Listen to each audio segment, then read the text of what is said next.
Acho que a gente pode começar aqui. Tem mais pessoas chegando, mas a gente tem uns slides introdutórios aqui, então acho que a gente vai começar. Então, esse é mais um PadTech Talks, é um espaço aí que a gente conversa sobre tecnologia, sobre aplicações, sobre produtos, tá? Hoje vocês viram aí o título, né?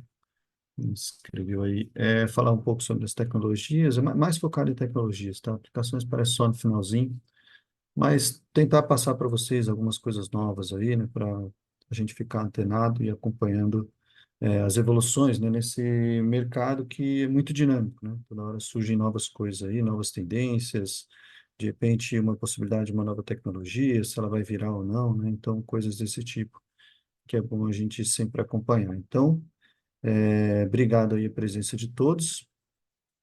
Vamos começar aqui. Ah, bom, pessoal, começar, eu sei que talvez um pouco repetitivo aí para muitos de vocês, mas começar com uma introdução rápida aqui, só para a gente relembrar o que que é um sistema DWDM, né? Então, os sistemas DWDM são sistemas utilizados para transmissão por fibra ótica, e a principal ideia do sistema DWDM é a gente poder colocar vários canais, né, vindos de dispositivos possivelmente diferentes, né, para transmissão por uma mesma fibra, né? Então, esse é a tecnologia que de fato permite a gente explorar e utilizar a capacidade de transmissão das fibras ópticas, né? Então, para montar um sistema DWDM, basicamente a gente precisa lá de um MUX-DMUX, né, que é esse elemento que nem precisa ser alimentado, um elemento passivo, que tem lá os canais que eu quero transmitir, pode ser um MUX-DMUX de 8 canais, um MUX-DMUX de 40 canais, de 48 canais, e ele tem portas dedicadas, então, para comprimentos específicos de onda, né, que vem tradicionalmente aí dos transponders, tá? A gente vai comentar isso um pouco mais para frente. A gente já vê novas maneiras, né, de entrar com esse tráfego no MUX-DMUX, mas tradicionalmente tem a figura aqui do transponder nesse tipo de sistema de WDM, tá? Então, você tendo ali transponders, o MUX-DMUX, né, e já juntando alguns canais, né, em comprimentos de onda ou frequências diferentes numa mesma fibra, já configura o sistema de WDM. Agora, para fazer um sistema por uma distância maior, a gente pode colocar também a figura do amplificador, né, que é o elemento que vai pegar aqueles sinais, vai dar um ganho óptico para aqueles sinais, né, e permitir que a gente chegue a distâncias maiores, tá? Então, assim, de maneira muito rápida, essa é uma revisão aí do que é um sistema de WDM. Aqui na figura, né, até aparece no canto superior direito, como é que ficam esses canais lado a lado aqui, né? Por exemplo, num sistema de 100 GHz, que até hoje é muito utilizado, né? Embora a gente tenha chegando aí tendências novas, né, de sistemas flex grids, mas na maioria das redes ainda que a gente tem, são sistemas aí de grade fixa em 100 GHz, né? Tem de 50 também, mas a maioria de 100. Então essa é a ideia, né? Só para a gente revisar aí alguns elementos principais dos sistemas de WDM. Bom, essa é uma outra figura conhecida, mas estou trazendo aqui de novo para destacar, que é a figura que mostra a atenuação na fibra ótica, né, de acordo com o comprimento de onda, de acordo com a frequência da luz que você coloca para a transmissão na fibra ótica, né? Então, é uma figura que ajuda a gente a explicar, né, por que que a fibra ótica é um meio de transmissão tão utilizado, né, por que que ele é tão bom para transmissão aí, confinada, transmissão de longa distância, né? E a razão está principalmente aqui nessa parte mais à direita, ali perto de 1,5 micrômetros, né, ou 1.500 nanômetros, que é a região onde a gente tem a menor atenuação na fibra ótica, né, chegando ali da ordem de 0,2. Hoje existem fibras ultra low loss, né, fibras especiais aí com coeficiente de atenuação de 0,17, 0,18. Então, assim, uma ordem de grandeza na ordem de 0,2 dB por quilômetro, né? Então, a gente sabe disso e sempre lembramos disso como um fator que mostra, né, porque a fibra é tão interessante para a transmissão. Mas eu queria destacar um outro aspecto dessa figura, que muitas vezes a gente não olha tanto, que é a região, né, o tamanho dessa região que a gente consegue transmitir, tá? Então, o que eu quero dizer assim, o tamanho entre a faixa de espectro, né, que a gente fica com uma atenuação baixa, e que a gente pode transmitir também, tá? Então, essa é uma outra característica da fibra, que é o fato dela ter um espectro amplo, onde eu posso colocar esses canais, né? Hoje, comercialmente, a gente usa lá a banda C, que fica ali de 1530 a 1560, mais ou menos, nanômetros, né? 530 e poucos, mas ela tem uma região mais ampla, onde essa atenuação é mais baixa, que também pode ser usada em alguns sistemas, acaba sendo utilizado para transmissão também, tá? Esse é um fator que a gente vai lembrar mais para frente aqui na nossa conversa, mas queria destacar o principal motivo de eu ter trago essa figura aqui para nossa conversa, não é nem tanto pela atenuação, que você já conhece, mas pelo fato de a gente ter uma banda grande, né? Onde a gente pode transmitir esses canais e, eventualmente, hoje, né, no Brasil, por exemplo, a gente nem está, na maioria dos sistemas, nem está utilizando a linha ali da banda C, tá? Então, essa junção de fatores, né, acaba chegando aí numa figura de mérito, né, que a gente chama, que é a capacidade sistêmica de um sistema óptico, tá? Então, não é só a questão, de quanto esse sistema, qual é a distância que esse sistema vai chegar, mas assim, se eu multiplicar a distância pela capacidade, né, qual que é a capacidade sistêmica desse tipo de transmissão, tá? E é isso que diferencia a fibra ótica dos outros, né? Porque às vezes você pode até ter um rádio lá que transmite a 10 GB, por exemplo, mas no sistema óptico a gente pega esses 10 GB, passa por amplificadores que não vai precisar regenerar o sinal e consegue mandar por distâncias maiores, né? Então, na combinação desses fatores, a fibra se destaca muito, né? Por isso que transmissões confinadas, né? A gente faz muito aí com fibra óptica, tá? E aí só um fato, né, de uma característica atual dos sistemas, né? Hoje, utilizando aí os transmissores, transponders, né, mais modernos, mais eficientes do ponto de vista espectral, a gente consegue transmitir aí um sistema ocupando, né, 4,8 terahertz da banda C, tá? Que é mais ou menos essa região que está branca aqui na figura, tá? Então, nem é toda a região que tem atenuação baixa, mas isso é o que comercialmente é mais aplicado. A gente conseguiria colocar 40 terabits por segundo com, mais ou menos, né, com as tecnologias atuais. Obviamente que isso não é realidade de todas as redes, porque as redes elas vão tendo demanda, né, ao longo do tempo. Então, muitas vezes as redes começam, né, um sistema de WDM, ele pode começar com capacidades muito menores que isso, mas é só para a gente ter uma ideia assim, de qual é o teto, né, onde que a gente está chegando hoje com o sistema de WDM, se ele precisar realmente de muita capacidade, tá? E a distância, né, só para, como eu comentei, a capacidade sistêmica, isso vai depender muito das redes, né, mas se você tiver uma rede aí com condições ideais, colocando amplificadores, né, a cada mais ou menos 80 quilômetros, às vezes até menos que isso, são redes que podem chegar a milhares de quilômetros, né? E prova disso são os cabos submarinos, né, onde é mais fácil como você vai jogando ali os amplificadores, né, você consegue jogar eles numa distância equidistante, e não tem interesse de derivar tráfego lá no meio do oceano, então você pode fazer isso de forma mais próxima do que seria o ideal, né? Nas redes terrestres, muitas vezes a estação ela tem que ser colocada onde você tem uma possibilidade de derivar tráfego, onde você tem um interesse, né? Onde você tem cidades ali para atender. Então, nem sempre dá para fazer uma rede tão ideal assim, tá? Então, vamos guardar essa questão aqui das bandas, né? Reparem, então, que essa banda C que a gente usa é estreitinha, mas a banda L ali já tem sistemas comerciais nela, eventualmente tem se estudado até expandir para outra parte aqui da banda S, né? Mas, assim, a fibra tem todo esse espectro, né, que pode ser usado para transmissão, tá? Então, reparem que banda C, ela é um pedacinho estreito, né? De todo esse espectro que a gente comentou aqui. Bom, pessoal, por que a gente está falando disso, né? Porque hoje esses sistemas atuais aí que chegam a 40 tera, né? Eles nem sempre foram assim, né? Toda tecnologia precisa de uma evolução para chegar num ponto avançado dessa maneira, tá? Então, trouxe aqui um gráfico bem interessante que mostra isso ao longo do tempo, né? Desde o começo das transmissões por fibra, vamos dizer assim, longa distância, né? Ali comerciais da década de 80, né? Quais, assim, e esse gráfico mostra quais tecnologias, né, que habilitaram essa evolução. E aqui você tem um padrão de curva, tá, que é típico de tecnologia, que é assim, a tecnologia, ela entra, por exemplo, aqui veio lá o TDM, né, a multiplexação por tempo de vários clientes que você quer transmitir. Aqui a gente não estava nem falando em canais, era simplesmente uma maneira de você colocar, sei lá, várias ligações telefônicas simultâneas, né, divididas por tempo, na mesma transmissão, né? Então, surge uma tecnologia, ela traz um ganho. Esse ganho, no começo, ele é mais acentuado, e conforme essa tecnologia vai sendo explorada, né, e você vai chegando nos limites dela, ela começa a não trazer tantos ganhos assim, que é o que aconteceu aqui com essa multiplexação TDM. A gente usa isso até hoje, né, quando a gente pega lá um transponder muxponder, por exemplo, quem tem aí, quem é nosso cliente, tem lá um muxponder, ele tá fazendo um TDM, ele está juntando 4 clientes de 100, por exemplo, num de 400, através de uma divisão de tempo, tá? E depois, esse canal de 400 vai passar por uma multiplexação em comprimento de onda com outros canais, e aí sim você tem o DWDM, tá?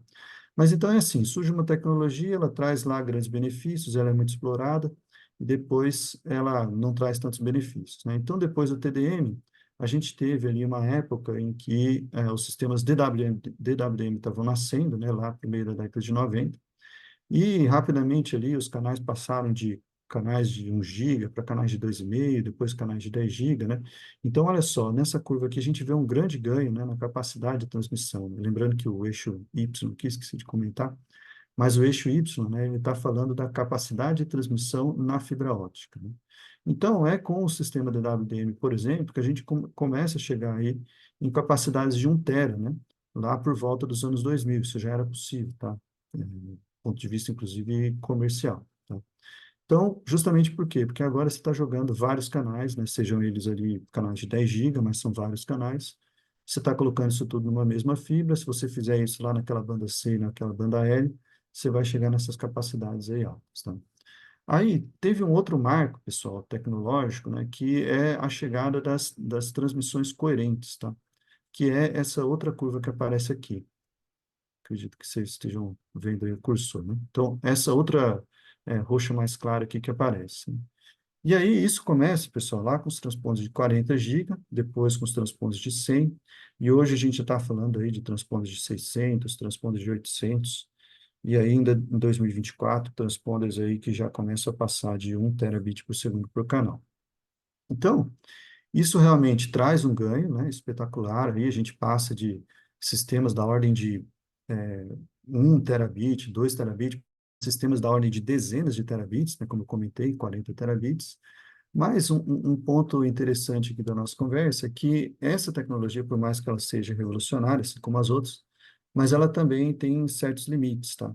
E o limite conhecido, que é calculado teoricamente, mas é, não teria como ultrapassar, que é a questão do limite de Shannon, tá? Então, por mais que a gente desenvolva essa tecnologia coerente de transmissão, chega uma hora que esse limite de Shannon, eu vou comentar ali um pouco mais para frente, ele está ali e é uma coisa assim, é físico, né? A gente não consegue ultrapassar ele, tá? Então, até vou comentar aí de quais seriam os próximos passos, tá? Para depois disso.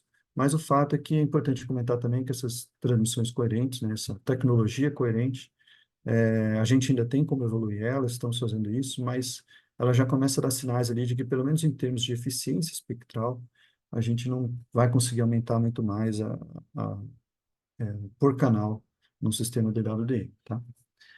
Bom, então o que que compõe aí, pessoal? Vou focar um pouco nessa parte, né, das transmissões coerentes, já que elas trouxeram aí a possibilidade, né, de usar canais de 400, canais de 600 GB, modulações mais complexas, né? Então, o que que habilita essa tecnologia de transmissão coerente, pessoal? Bom, aqui tem uma mudança importante, que foi quando a gente parou de modular somente em amplitude, e aí você começa a modular em fase e amplitude, então isso faz parte da transmissão coerente. Além disso, a gente faz uma transmissão em dupla polarização, ou seja, a gente manda metade das informações, quando a gente pega lá um canal de 400 GB, metade das informações que a gente está transmitindo dele estão numa polarização da luz lá. E a outra metade está na polarização perpendicular, tá? Então, por isso que em alguns, às vezes vocês já viram aí, que de repente você vê lá a modulação na fibra, né, de 16 QAM, mas tem duas letrinhas antes, né, que é o DP. Aquilo lá é de Dual Polarization. Então, na verdade, você está mandando duas constelações de 16 QAM, tá? Então, tudo isso envolve transmissão coerente e é óbvio aqui, talvez o mais importante deles, né, a parte de DSP, de processamento digital de sinais, que evoluiu muito aí nos últimos tempos. A gente vai falar um pouquinho dessa evolução também, tá? Mas antes, vamos só comentar essa evolução que eu comentei da parte de modulação, né? Então, lá nos canais de 10 GB, A gente trabalhava com uma modulação muito simples na fibra ótica, que é a modulação on-off, muito fácil de entender, porque é como se a gente pegasse ali um laser e você fica ligando e desligando ele. Se você estiver ligado, você está querendo representar o bit 1. Se você tiver com ele desligado, você está querendo representar o bit 0. Então, você faz isso muito rápido e consegue lá fazer transmissões da ordem de 10 gigabits por segundo por canal. A partir daí, pessoal, se a gente tentasse fazer mais que 10 GB, até dá para fazer. Existiu uma geração que não saiu tanto, mas transpondes de 20 GB com esse tipo de modulação, ou às vezes até em mais níveis, né, de modulação de amplitude. Mas o fato é que, para a gente alcançar realmente um salto importante, foi preciso começar a modular em fase, tá? Então, assim como eu representei aqui nessa figura da esquerda, a modulação on-off no tempo, eu estou representando na figura da direita superior aqui também uma modulação em fase no tempo, tá? Então, essa onda que vocês estão vendo aí é a fase da luz, e eu tenho ali inversões de fase, né, para representar um outro bit. Então, de repente, a luz começa lá com uma fase de, sei lá, 0, e quando eu faço 180, eu estou representando agora o bit 0. Se eu estou na fase 0, o bit é 1, tal. Se eu mudo, eu estou no bit 0. Então, reparem que, assim, para a gente explicar e visualmente falando, né, começa a ficar um pouco mais complicado isso aqui, né? Porque a onda está virada para cima, está virada para baixo, aí você começa a pensar que você pode ter mais pontos de fase, tá? Então, é complicado representar modulações em frequência no tempo, tá? Por isso que a gente vai para um outro modelo aqui conhecido, que é a constelação, provavelmente muitos de vocês já viram aí, né? E a modulação, ela tem, então, pontos que são os símbolos, tá? A gente vai falar bastante isso mais para frente. Então, esse aqui é o símbolo. O símbolo, ele pode representar a transmissão de um único bit, como é no caso aqui de uma transmissão do tipo PSK, que é uma modulação em fase bastante simples, tá? É a mesma que está exemplificada aqui acima no tempo, mas agora convertida para esse diagrama de constelação. Mas o mesmo símbolo, ele pode representar mais de um bit, tá? Que é isso que a gente está vendo aqui nessa constelação, que é PSK. Então, reparem que quando eu vou deixando a modulação mais complexa, agora eu tenho um dbit para cada símbolo detectado. Imagine que esse ponto azul aqui, se você fosse o receptor lá dos dados na fibra ótica, é o ponto que você está buscando. Você está buscando um ponto que está em que fase, que tem que amplitude, tá? São esses dois fatores aqui, ó, fase que ele está, que é essa angulação, e amplitude. Aí, beleza, você como receptor detectou aquele ponto. Opa, detectei o ponto. Onde é que está o ganho aqui de usar essas modulações mais complexas? Quando o receptor fizer isso, detectou aquele ponto azul aqui, na verdade, ele não detectou mais um único bit. Ele detectou 2 bits. Tá? Então, é daí que vem um pouco do ganho, né, que a gente teve de crescimento de taxa dos canais. Porque não exatamente que eu vou estar fazendo muito mais zeros e uns modulados em on-off. Não, isso não dá para fazer, mas eu consigo colocar mais informação num único ponto de detecção, tá? Então, isso que é interessante das modulações mais complexas. Aí você pode ir para um 16 QAM, que aí, em cada ponto que o receptor detectar, agora não é mais 2, agora já são 4 bits que ele detecta. Tá? Então, isso é bem interessante porque explica, né, como é que a gente consegue sair de taxas de 100 GB e ir para 200, para 400, e 600, por exemplo, aumentando a quantidade de símbolos, né, que a gente coloca na constelação.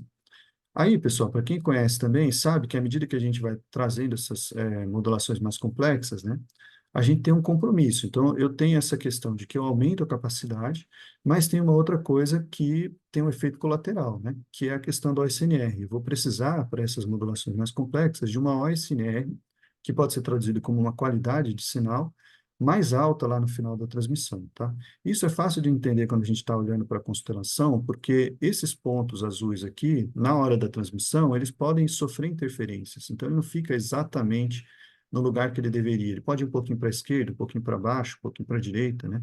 Então, o que acontece? Quanto mais símbolos eu coloco, ó, reparem aqui no 16 que é a N, esses símbolos estão mais próximos, então é mais fácil do receptor lá não detectar o ponto correto, né? Porque, de repente, por causa dessas intempéries aí, eu posso ter um ponto que deveria estar para a direita, muito para a esquerda, o que está na esquerda está muito para a direita, e de repente o receptor começa a se confundir, tá? Por isso que a gente precisa, para modulações mais complexas, e aí dentro de uma mesma tecnologia, né, dentro de uma mesma geração de transmissores, a gente precisa de OSNR mais altas, tá? Hoje em dia a gente tem transponders, né? Vocês conhecem aí, transponders que são capazes de trabalhar com diferentes modulações, diferentes taxas, né?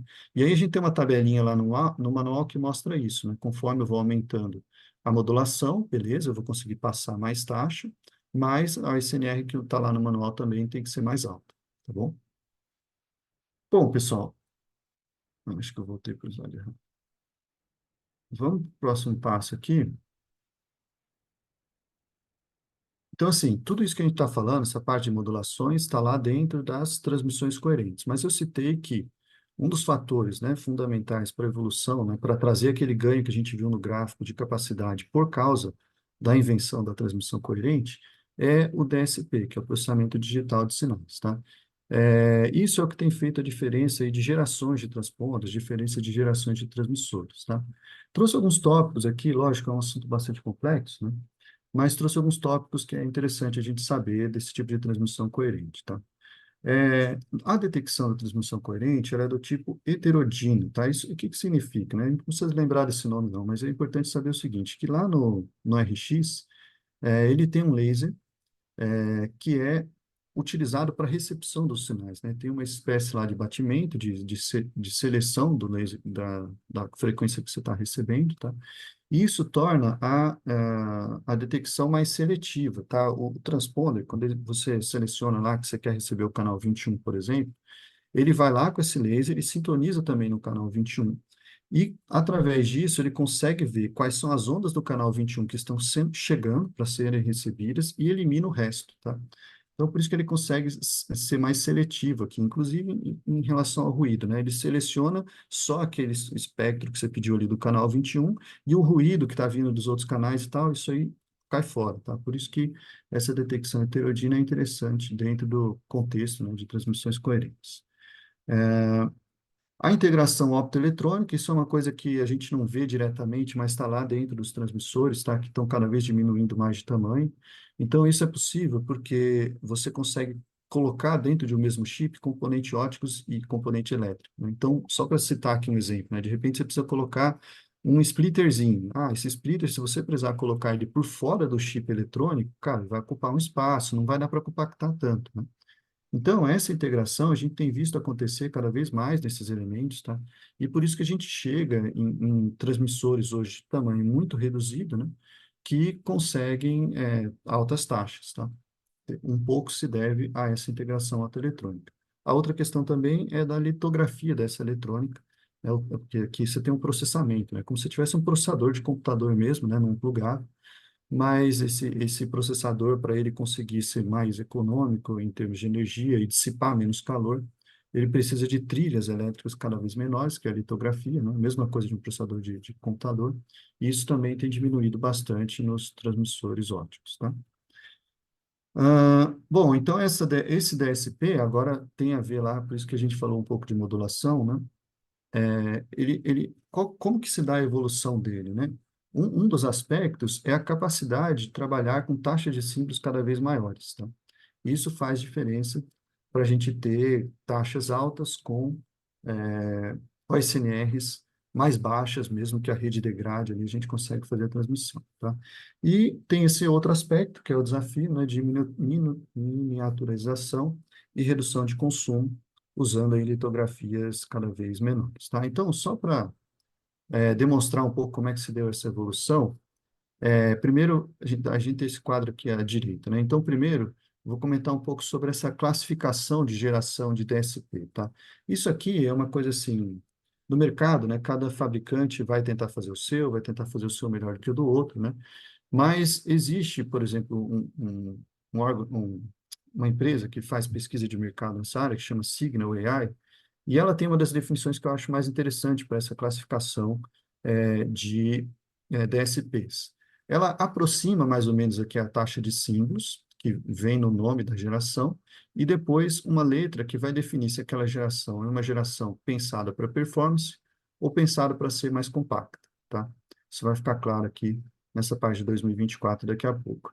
Então, imagine o seguinte, lá na geração de 30 P, você pode ter diversos fabricantes de DSP, um fazia, sei lá, 35, outro fazia 32, mas ele arredonda tudo e fala o seguinte, olha, apesar de ter um pouquinho de diferença aqui, lá em 2011, do que era produzido por tal fabricante, eu aproximo aqui com 30, e eu vou chamar isso aqui de geração 30P, porque ela era grande, ela era pensada em performance, ela não tinha como ser compacta, tá?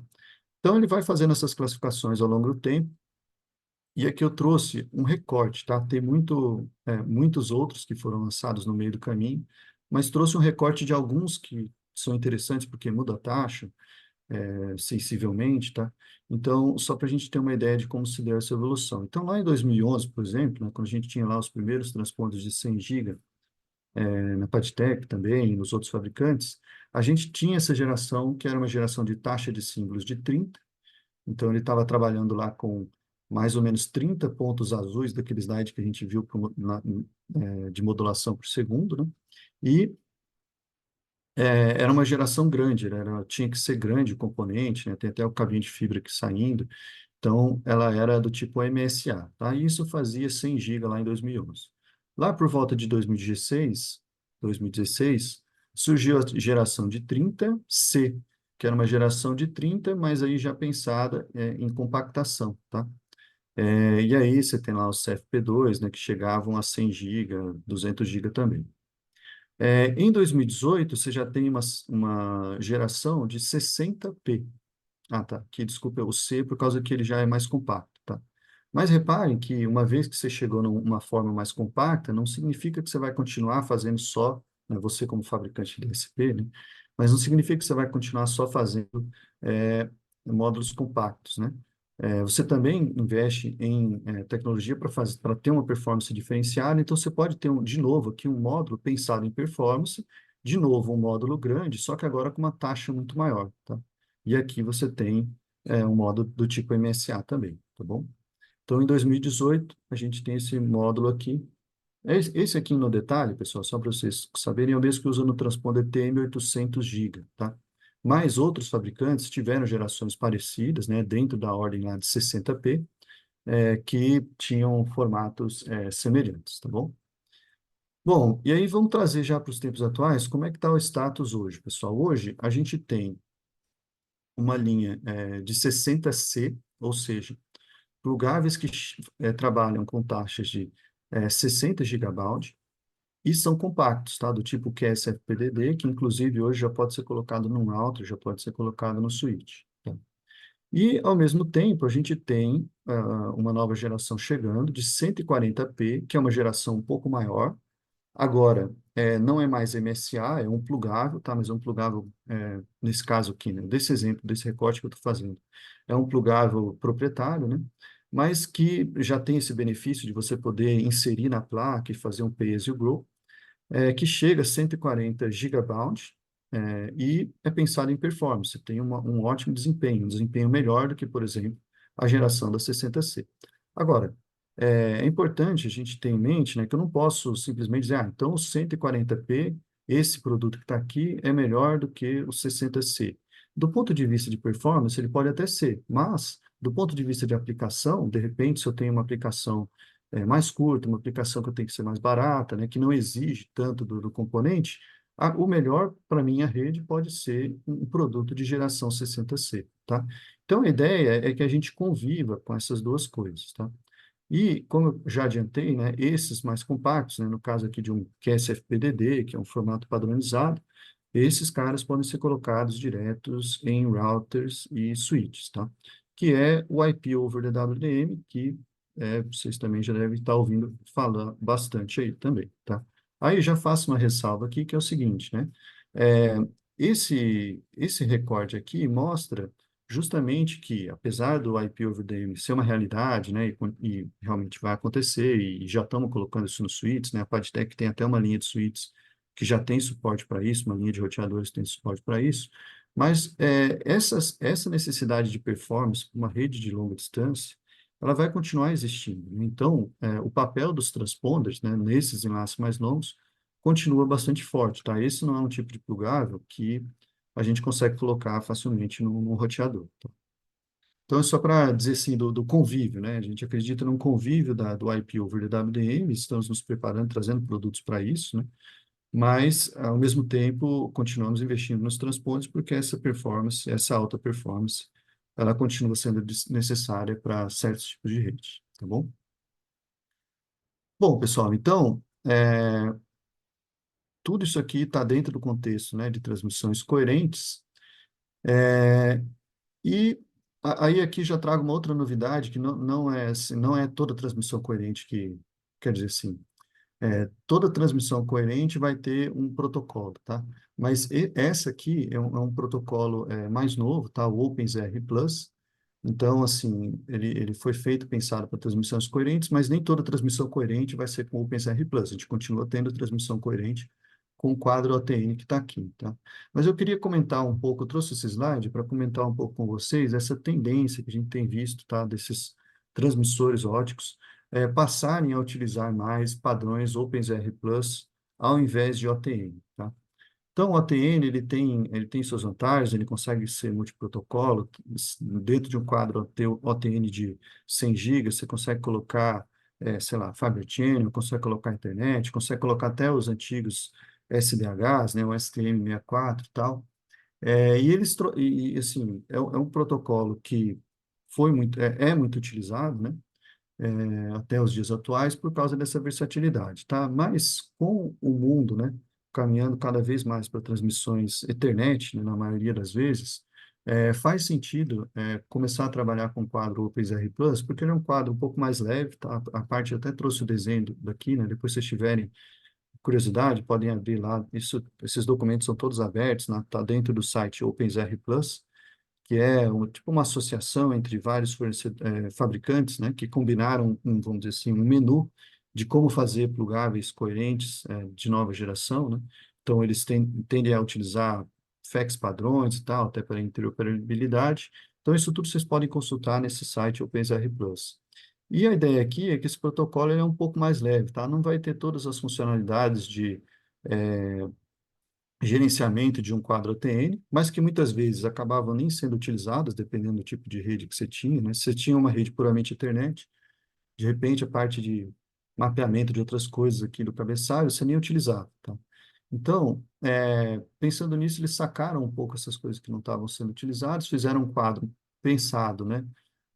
Focado ao suporte de protocolo Ethernet, até dá para fazer outras coisas, mas o foco aqui é transportar a Ethernet, a maioria das coisas que estão saindo no mercado hoje só trabalham com Ethernet, e o que eu ia comentar aqui é que um pouco dessa redução de cabeçalhos, tá?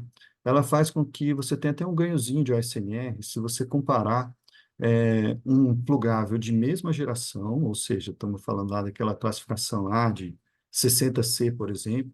Então, se eu pegar um plugável 60C de mesma geração, né, com a mesma litografia, com a mesma capacidade de processamento, mas eu faço ele fazer um quadro com um cabeçalho um pouquinho mais light, eu até consigo uma melhora na SNR, tá? Porque, na verdade, ele vai estar transmitindo mais carga útil, né? Então, tem esse detalhezinho, às vezes você vê ali meio dB, 1 dB de diferença, se você trabalhar com quadro OpenZR Plus na mesma geração de DSP, tá bem? O FEC, um outro ponto aqui interessante, né? O FEC desse OpenZR Plus, ele é um OFEC, que vem de OpenFEC, tá? Então, é um FEC padrão, como eu comentei, né? Um agreement que vários fabricantes fizeram. Olha, a gente vai fazer plugável, vamos colocar esse FEC aqui, tá? E isso permite interoperabilidade, tá? Esse tipo de QSFPDD do tipo OpenZR Plus, você vai poder, de repente, ter numa ponta um fabricante conversando com um outro fabricante na outra ponta, tá? No mesmo circuito. Então, isso é bem interessante. Assim, vale uma ressalva aqui que o que a gente tem visto é que todos esses fabricantes que fizeram esse acordo, eles também implementam flex proprietários, tá? Para conseguir um pouquinho mais de performance. Então, tem que ir lá e configurar. Nem todas as configurações, né, do QSFP-DD vão ser interoperáveis, porque de repente o cara colocou o OFEC nesse QSFP, mas ele também, ali, para ter um diferencial, colocou um FEC proprietário com um pouquinho mais de performance. Geralmente é pouca coisa, mas pode fazer alguma diferença em alguma rede mais crítica.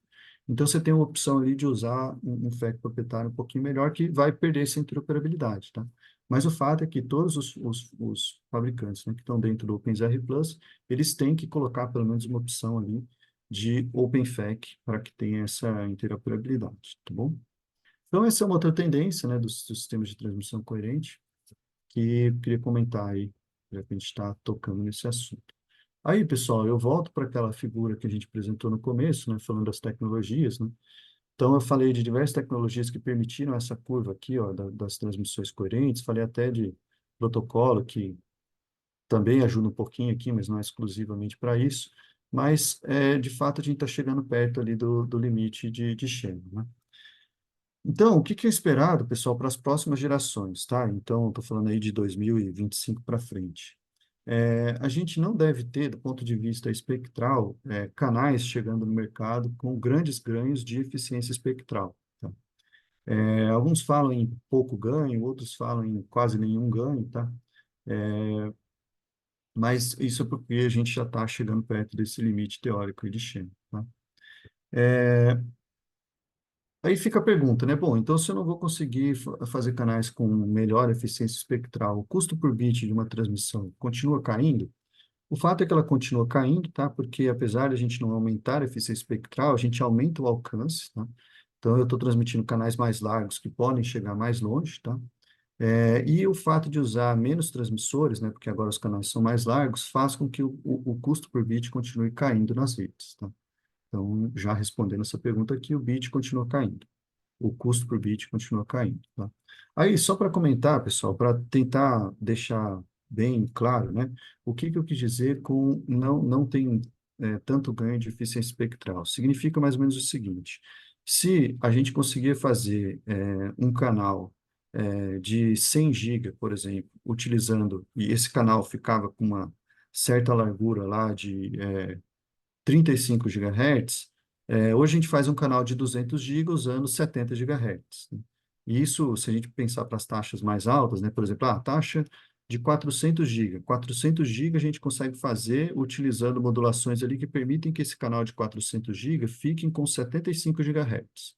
Ah, mas e o canal de 800 GB que vai ser lançado? Ele vai manter esses 75 GHz de ocupação do espectro? Não, ele vai ocupar o dobro, tá? Então, por isso que a gente fala que não tem tanto ganho de eficiência espectral. Eu aumento a taxa, passo de 400 para 800, mas eu também aumento a largura do canal, passo de 75 para 140, 150. Então, esse ganho de eficiência espectral, ele não é muito grande, tá bom? Bom, pessoal, e aí, trazendo isso para o contexto, né, do Brasil, sim, a gente ainda está, na maioria dos casos, né, como eu comentei, a gente não está perto de chegar aos 40 tera que a gente consegue na banda C, tá? Então, ainda tem espaço, né, para convivência de canais de 100 GB, que de repente vocês tenham na rede, com canais de 200, com os canais de 400, com os canais novos de 800 GB, e eles vão ficar convivendo lá e o fato de não chegar à capacidade máxima ali de 40 tera, talvez para as redes ainda, né, não seja um problema. Mas o fato é que, com o passar do tempo, né, a demanda continua crescendo, né, você tem novas aplicações, você tem inteligência artificial chegando, de repente, o volume de tráfego que o usuário precisa para usar as coisas que vão ser habilitadas por inteligência artificial vai aumentar muito, você tem vídeos, né, de 8K, talvez, chegando.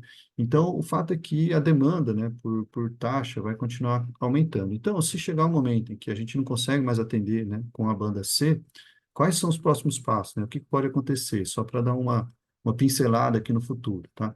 A gente pode começar a usar mais a banda L, por exemplo, que é uma banda que comercialmente já tem produtos disponíveis, né? Mas que acaba sendo pouco utilizada porque a gente, pelo menos no Brasil, né? Porque a gente ainda não tem toda essa demanda. Mas em algum momento, né? Daqui a alguns anos, ela pode ser mais utilizada. A gente pode começar a ter que paralelizar os sistemas. Então, por exemplo, passa uma fibra ali de, sei lá, Rio de Janeiro para São Paulo, vou deixar mais fibras para fazer o sistema DWM e vou duplicando, vou colocando um em cima do outro, tá? E também fibras multicore, tá? Que é uma ideia um pouco mais avançada, mas ela já começa a aparecer. Teve até um case recente, né, de uma aplicação, finalmente, assim, comercial mesmo, né? Fizeram um cabo submarino, que algumas das fibras, né, colocadas nesse cabo eram já de múltiplos núcleos, né? Então, de repente, isso a gente pode começar a ver daqui a algum tempo, tá? Acho que é uma coisa mais aí de 10 anos daqui, mas isso tudo tem que ser confirmado, né?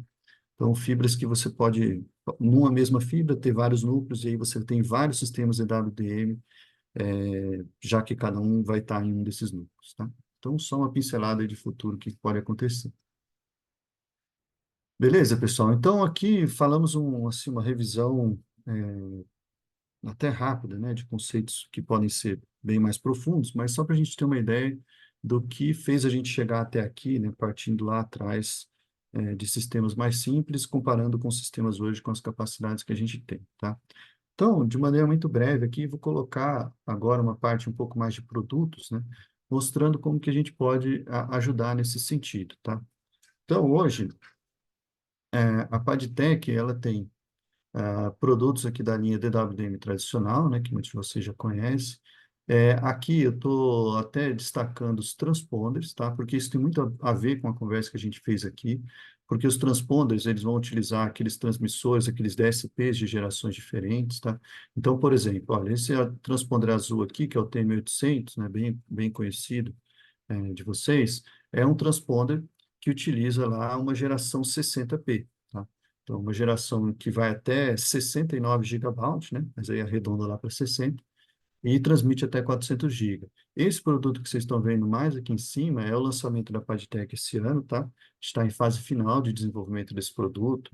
Esse cara aqui já é uma geração de 140p, tá? Então, a gente passa de 69 para 140 gigabytes por segundo por canal, tá? Esse cara vai permitir canais de 800 GB, canais de 1 tera, canais de 1,2, tá? Então, tudo isso está intimamente ligado aí nessa, com o que a gente conversou, porque o que a gente conversou é um pouco da tecnologia que está por trás desses produtos, tá?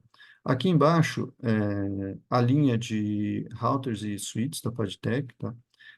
Aí eu destaco aqui, né, já que a gente estava falando de form factor, que é SFP e tal, então eu destaco o seguinte: esses produtos, pessoal, já permitem o IP over DWDM e permitem o suporte, então, interfaces coloridas, né? A gente pode fornecer esses produtos com plugáveis já coloridos para caírem direto no sistema DWDM. Tem alguns pontos aqui que é a questão do demarcation, né, que pode ser até objeto de conversa de um outro par de Tech Talks, né?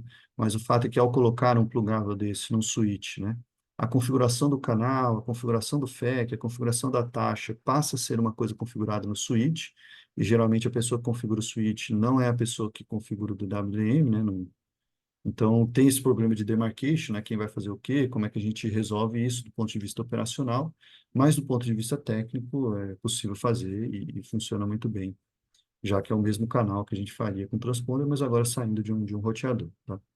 Assim, o mesmo canal desses com gerações compactas de DSP, né?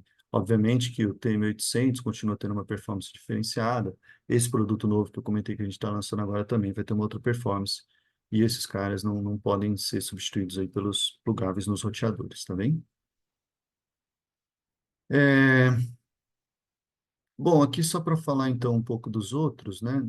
Eu comentei do Lightpad Max, né, que é o produto de 140, comentei do TM800, que é o produto de 60, mas a gente tem versões compactas aqui, né, do CFP2 também. Então a gente tem lá produtos que já são até tem alguns anos de mercado aí, mas continuam vendendo, porque a gente faz atualizações neles, lançamos um CFP de melhor performance agora, né? Então a gente tem a família de 200 GB, tá?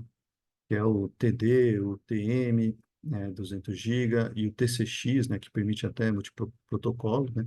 Então, a gente pode ajudar a compor as redes nesse sentido, né, utilizando CFP2 aí de 100, 200 GB. A gente tem um produto mais recente, que é de lançamento, acho que do ano passado, ou não, final do ano anterior, final de 2022, que é o Linecard de 400 GB, que é um TMD de 400 GB também, que utiliza CFP2, e o lançamento mais recente, né, do ano passado aí, que é o TMD Standalone. Esse utiliza, então, o QSF-PDD 400 GB, já no padrão OpenXR Plus. Tá?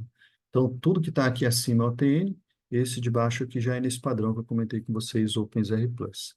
É muito provável, pessoal, ainda estamos, né, obviamente, né, estamos lançando um produto esse ano, mas já estamos pensando nos próximos, né, é bem provável que a gente siga aí com produtos mais nessa linha de OpenXR Plus daqui para frente, como eu comentei para vocês, por ser uma tendência, né? de um protocolo, já que a maioria das transmissões são internet mesmo, né, já focado para isso, que traz alguns ganhos de desempenho. Beleza, pessoal? Então, sobraram alguns. Ah, só para comentar também, já de primeira mão, para todo mundo que está participando aí, a gente tem um outro PodTech Talks, tá? Esse aqui ainda nem foi anunciado nas redes, tá? Mas vocês já podem se inscrever em primeira mão, que é justamente para falar um pouco da parte lá dos routers e switches, que eu comentei aqui de forma muito breve, tá? Esse webinar tem esse título aqui, né? Modernizando redes, soluções para impulsionar o crescimento de provedores de internet, e vai ser com o Rafael Terranova, tá? Que está tocando, tá à frente aí dessa parte da linha de routers e switches, tá bom? Então, se vocês já podem se inscrever, é isso mesmo, Estela? Tem o link lá? Como é que vai ser o link para inscrição? Se puder me ajudar? Já está aqui no chat. Ah, perfeito. Então tá aí no chat para vocês, pessoal. Podem se inscrever. E, e é isso. Então, fica um espacinho aí curto para alguma pergunta que vocês tiverem. Por favor, fique à vontade aí para pôr no chat ou abrir o microfone e comentar. Tem alguma pergunta? Temos alguma pergunta? A Bianca está com a mão levantada. Bianca, pode abrir seu microfone, tá? A gente habilitou aqui.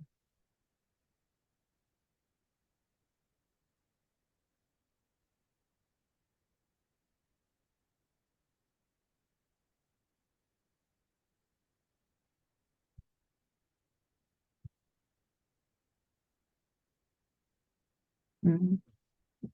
Bianca, a gente ainda não te ouve.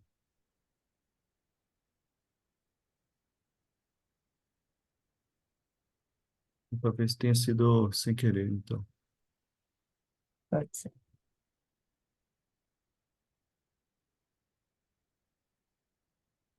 Mas enfim, pessoal, se quiserem digitar também, fiquem à vontade.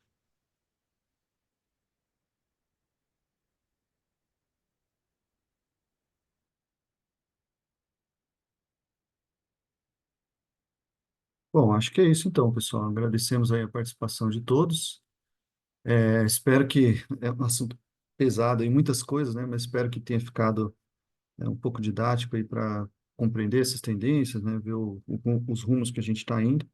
E assim, a gente fica à disposição, obviamente, somos um canal aberto aqui, sempre que vocês precisarem, podem mandar mensagem para a gente. Estou deixando até cadê meu contato? O e-mail aí, marketing de produto, né? Muitos de vocês já conversam, falam com a gente, mas podem enviar e-mail aí, a gente está sempre pronto a ajudar, tá bom? Então, acho que é isso, pessoal. Obrigado pela presença aí, pela paciência e até a próxima, hein? Valeu.